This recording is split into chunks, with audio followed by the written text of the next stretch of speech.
sir ఆ ఓంగాడు చనిపోతే sir ఓంగాడు చనిపోయింది సార్ ఇద్దరు చిన్న పిల్లలు మొన్న నేను లేకుంటే ఓంగాడు చనిపోతే కనీసం మా జిల్లా ఉన్న ఏకైక ఎమ్మెల్యే గాని కేసీఆర్ గారి కేటీఆర్ గారి ఆ కుటుంబాన్ని ఆదుకుంటామని అంటలేరు సార్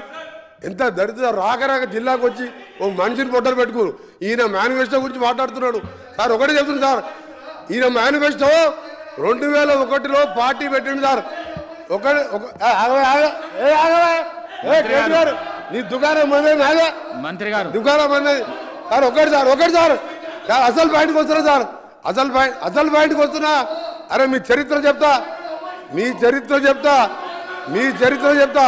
సార్ 2001లో సార్ కేసీఆర్ గారు పార్టీ పెట్టిండు సార్ కేసీఆర్ గారు పార్టీ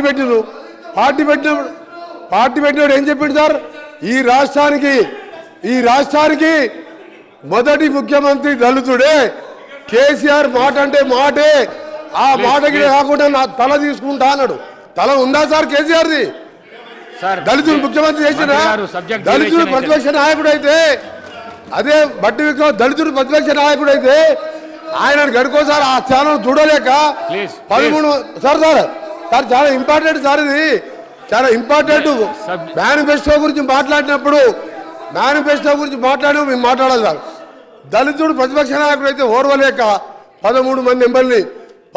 మాది అంగట్లో పశువులను కొన్నట్టు కొని మా దళిత ప్రతిపక్ష నాయకులు కాకుండా ఈ రోజు మేనిఫెస్టో గురించి మాట్లాడతా గడియన్సీఆర్ గారు మేనిఫెస్టో టీఆర్ఎస్ పార్టీ నీ అబద్ధాల పార్టీ మాకు చెప్పిన మేనిఫెస్టో 2 రోజులలో 2 అమలు చేసినాం